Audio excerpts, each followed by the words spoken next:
ओम नमः शिवाय। नमस्ते। दीपावली नवंबर में आ रही है 4 नवंबर को। कैसे आप लोग इसको मनाएं, आज मैं इसी के ऊपर आप लोगों से बात करूंगी। ये पूरा त्योहार जो है 5 दिन का रहता है। इस बार ये 2 नवंबर से शुरू होगा और 6 नवंबर तक चलेगा। 2 तारीख को धनतेरस रहेगी, उसके बाद 3 को नरक चतुर्दशी जिसको आप लोग रूप चौदस बोलते हैं वो रहेगा, और 4 को दीपावली, 5 को गोवर्धन पूजा रहेगी और 6 तारीख को भाई दूज रहेगी। तो इस तरीके से 5 दिनों का त्यौहार है। इसमें लक्ष्मी जी की पूजा का बहुत ज़्यादा महत्व रहता है। और सबसे बड़ी चीज़ ये है कि जो दीपावली आती है ये हमेशा कार्तिक महीने में अमावस्या के दिन पड़ती है। तो इस दिन की कुछ विशेषताएं भी होती हैं, क्योंकि ऐसी मान्यता है कि जब समुद्र मंथन हुआ था उससे लक्ष्मी जी निकली थी, तो उसी लक्ष्मी की पूजा से इसका संबंध जोड़ करके देखा जाता है, क्योंकि विष्णु भगवान की पत्नी है लक्ष्मी और उन्होंने देवताओं की मदद की थी।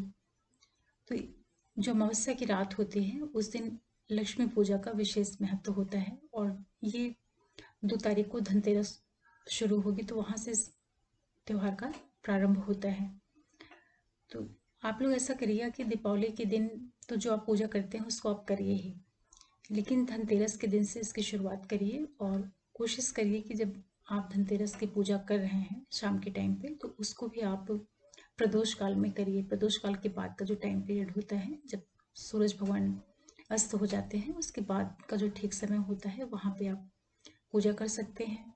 और 2 तारीख को धनतेरस है, तो आप कोई भी घर में कोई ज्वेलरी ला सकते हैं, चाहे वो गोल्ड की हो, सिल्वर की हो, या बर्तन भी लेके आ सकते हैं। लेकिन इसमें आप ध्यान रखिएगा कि एक तो कांच के बर्तन आप बिल्कुल नहीं लाएंगे, और एल्युमिनियम के बर्तन भी मत लाइएगा, क्योंकि कांच के बर्तन शुभ नहीं माने जाते हैं।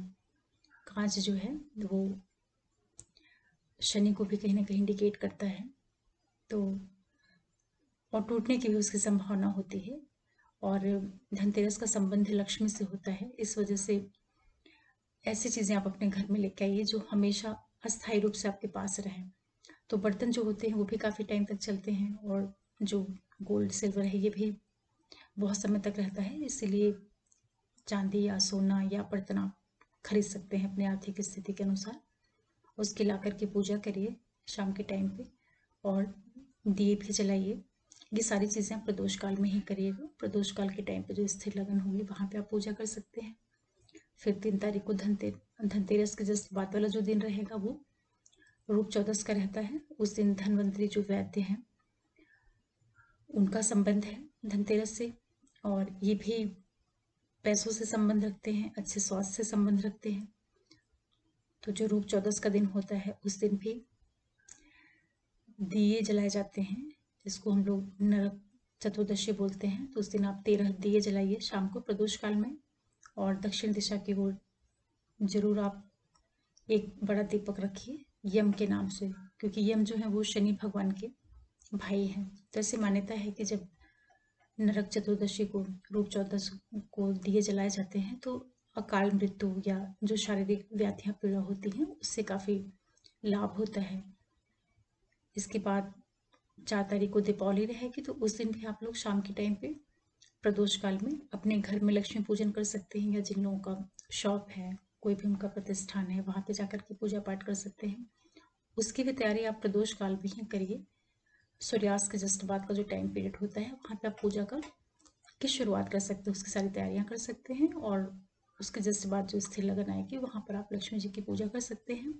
एक चीज़ का ध्यान रखिएगा कि जब भी आप लक्ष्मी पूजा करें तो लक्ष्मी जी की जो आप मूर्ति स्थापित करते हैं उनको, या तो आप अकेले लक्ष्मी जी को रख सकते हैं, या आप गणेश भगवान के साथ उनको रख सकते हैं, और विष्णु भगवान के साथ में जो लक्ष्मी जी होती हैं उनको भी रख सकते हैं। और कोशिश करिएगा कि वो स्थिर उनकी चित्र जो हो उनका वो स्थिर हो, खड़ा हुआ उनका कोई चित्र नहीं हो, बैठी हुई स्थिति में उनका चित्र हो, उसकी पूजा करिएगा।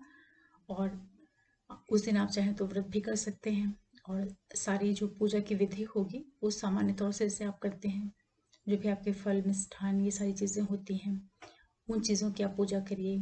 कलम दवात जितने भी आपके एसेट्स हैं जिनको आप अपने लाइफ में जिनसे आप पैसे अर्न करते हैं, चाहे बच्चे हैं तो पढ़ाई करते हैं, उनके लिए पढ़ाई की जो चीज़ें होती हैं वही उनकी संपत्ति होती हैं। इसी तरीके से जो भी आपके घर में ज्वेलरीज वगैरह हैं, पैसे हैं, कैश मनी है, इन सारी चीज़ों की आप पूजा कर सकते हैं। और पूजा के पहले आप सामान्य तौर से जो भी आपके कुल देवी देवता होते हैं और भगवान शिव हैं, गणेश हैं, उन सभी की आराधना करिए। उसके बाद आप इस लक्ष्मी जी को का आवाहन करिए, क्योंकि लक्ष्मी विशेष रूप से दीपावली के दिन, जो कि अमावस्या का दिन होता है, उस दिन ऐसा कहते हैं हमारे शास्त्रों में कि लक्ष्मी जी भगवान विष्णु के साथ पृथ्वी लोक पे आई थी और विचरण कर रही थी, और जहाँ पे उन्होंने देखा कि बहुत अच्छा साफ सफाई है, उनका स्वागत किया जा रहा है, वहाँ वो अस्थायी रूप से निवास करने का मन बना लेती हैं। तो इस वजह से भी आप अच्छे से पूजा करिए, पूरे अपने साफ सफाई का ध्यान रखिए। और सबसे बड़ी चीज़ क्या होती है कि जो ये अमावस्या के दिन दीपावली पड़ती है, उस दिन का एक एस्ट्रोलॉजिकल रीज़न भी होता है कि सूर्य और चंद्रमा दोनों ही जो होते हैं वो तुला राशि में होते हैं, और सूर्य उस समय पे नीच की स्थिति में होते हैं और चंद्रमा भी अस्त स्थिति में रहते हैं।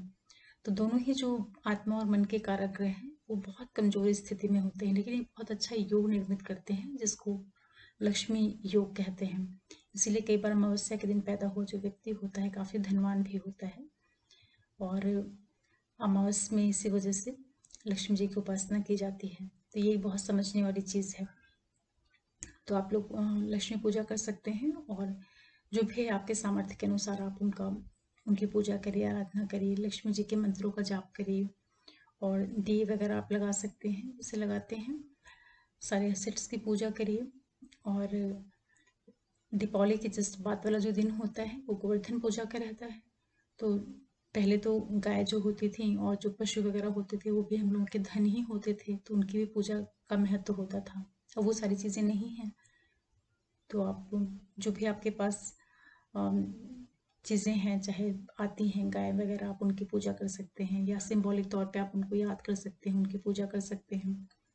फिर 6 तारीख को भाई दूज रहेगा, तो आप अपने भाइयों के को बुलाना, खिलाना, ये सारी चीज़ें कर सकते हैं। कुल मिलाकर के ये है इस फेस्टिवल का मतलब कि आप दीपों का दान करें, लक्ष्मी की आराधना करें, और जो भी आप कर रहे हैं एक्टिविटीज़ पूजा पाठ की, वो प्रदोष काल पे ही करिए। प्रदोष काल में शुरुआत करिए सूर्यास्त के जस्ट बाद। उसके बाद का जो टाइम पीरियड होता है किसी भी स्थिर लगन में आप कर सकते हैं। स्थिर लगन इसलिए लिया जाता है क्योंकि स्त्री जो लक्ष्मी होती है उनको आप स्थिर मुहूर्त में आवाहन करिए, ताकि वो आपके घर में काफ़ी समय तक रहें। और कुछ चीज़ें आप चेंज भी कर सकते हैं, जो आपके झाड़ू वगैरह हैं उनको आप चेंज करके नहीं ले आइए। जैसे आप घर की सारी साफ सफाई करते हैं वो तो करनी ही है, लेकिन आप अपनी पुरानी झाड़ू को हटा करके नहीं लेके आइए, क्योंकि लक्ष्मी झाड़ू जो होती है वो भी लक्ष्मी का ही स्वरूप होती है। और इस तरीके से आप लोग पूजा करिए। और इस दिन बहुत से उपाय भी करने के विधान दिए गए हैं। दीपावली की रात में आप पूरी रात जाग सकते हैं, जाग करके लक्ष्मी जी का स्वागत करिए। और इसी के साथ साथ घर की जो पुरानी चीज़ें होती हैं, जैसे कि स्लीपर वगैरह होती हैं, इनको बाहर फेंकने का रहता है कि आप इनको अपने घर के बाहर फेंक दीजिए, किसी चौराहे वगैरह पे जा कर के। इससे भी जो घर की तकलीफ़ें होती हैं वो सारी चीज़ें दूर होती हैं। तो सामान्य तौर से जैसे आप लोग करते हैं पूजा पाठ, उसी तरीके से करिएगा। और ये सारी एक्टिविटीज़ करते टाइम जब आप लक्ष्मी का आवाहन कर रहे हैं तो बहुत अच्छी चीज़ है, लक्ष्मी आपके ऊपर कृपा करें, आपके जीवन में आए। लेकिन इन सबसे बढ़ कर के एक चीज़ का आप ज़रूर ध्यान रखिएगा कि आप मन से बहुत पॉजिटिव रहिएगा।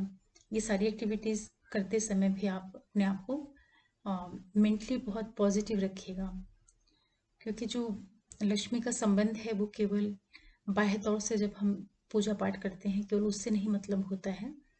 हमारी भावनाएं जो हैं वो भी शुद्ध होनी चाहिए, क्योंकि जब हमारी भावनाएं शुद्ध होंगी तो स्वाभाविक है हमारे कर्म भी शुद्ध होंगे, और कर्म जब सही होंगे तो लक्ष्मी अपने आप ही हमारे जीवन में प्रवेश करेंगी। ये सारी चीज़ें पूजा पाठ विधान इसीलिए बनाए गए हैं कि इनसे व्यक्ति चीज़ों को समझे, लर्न करे, और जो सही अर्थ है सही अर्थों में अपने जीवन में लक्ष्मी को प्राप्त करे। तो आशा कर रही हूँ कि ये दीपावली आप लोगों की लाइफ में बहुत संपन्नता लेके आए, बहुत प्रॉस्पेरिटी लेके आए। जो भी आपकी लाइफ की तकलीफ़ें हैं उनको दूर करे और आने वाले साल में आपके जीवन में बहुत ज़्यादा सुख हो, समृद्धि हो, शांति हो। यही सब मैं आप लोगों के लिए शुभकामनाएं दूंगी और ईश्वर से प्रार्थना करूंगी कि सभी लोग बहुत संपन्न हों, खुशहाल हों, स्वस्थ हों, सबकी लाइफ में बहुत संपन्नता आए।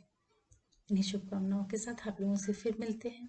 तब तक के लिए ओम नमः शिवाय। नमस्ते।